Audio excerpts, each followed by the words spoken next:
उत्पत्ति अध्याय 11 में एक अत्यंत महत्वपूर्ण घटना का वर्णन मिलता है जिसे हम बाबेल का गुम्मट कहते हैं।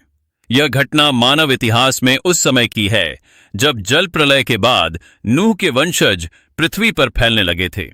परमेश्वर ने आज्ञा दी थी कि वे सारे पृथ्वी पर बढ़ें, फलें और फैलें, किंतु मनुष्य ने परमेश्वर की इच्छा को अनदेखा कर अपने ही विचारों के अनुसार योजना बनाई।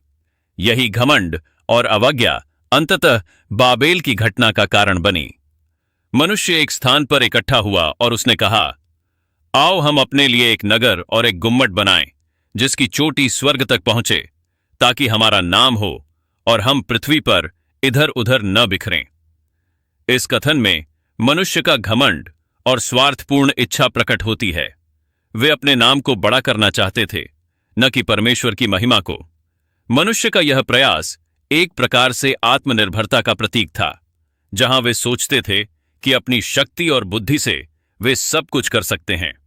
बाबेल का गुम्मट केवल ईंटों और गारे का ढांचा नहीं था, बल्कि वह मानव के घमंड और विद्रोह का प्रतीक बन गया। यह गुम्मट इस बात का संकेत था कि मनुष्य ने परमेश्वर को अपने जीवन से बाहर कर दिया और अपने सामर्थ्य पर भरोसा करना शुरू कर दिया। जब कोई व्यक्ति या समाज परमेश्वर को छोड़कर केवल अपनी शक्ति पर निर्भर होता है, तो वह विनाश की ओर बढ़ता है। परमेश्वर ने देखा कि यदि मनुष्य एक मन होकर अपने विचारों में आगे बढ़े, तो वह और अधिक बुराई की ओर जाएगा। इसलिए परमेश्वर ने उनकी भाषा को भ्रमित कर दिया। जो लोग पहले एक ही भाषा बोलते थे, अचानक विभिन्न भाषाओं में बोलने लगे और वे एक दूसरे को समझ नहीं पाए। यही कारण था कि वे नगर और गुम्मट का काम पूरा नहीं कर सके। इस प्रकार परमेश्वर ने उन्हें पृथ्वी पर बिखेर दिया।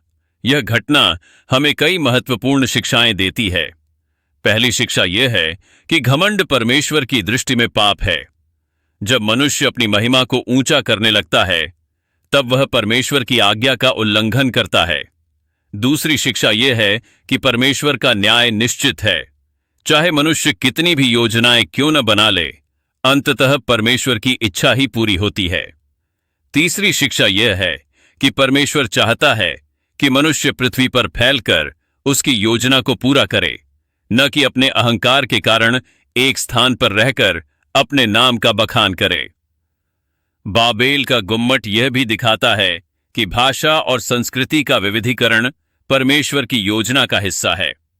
आज संसार में अनेक भाषाएं हैं, जो इस घटना का प्रत्यक्ष परिणाम है। यह हमें स्मरण दिलाता है कि परमेश्वर सब पर प्रभुता रखता है और उसकी योजनाएं मनुष्य से कहीं महान और गहरी हैं। अंत में बाबेल की कहानी हमें सिखाती है कि परमेश्वर के बिना मानव प्रयास व्यर्थ है। यदि हम परमेश्वर को छोड़कर केवल अपने सामर्थ्य पर चलें, तो हमारा अंत भ्रम और विखंडन होगा।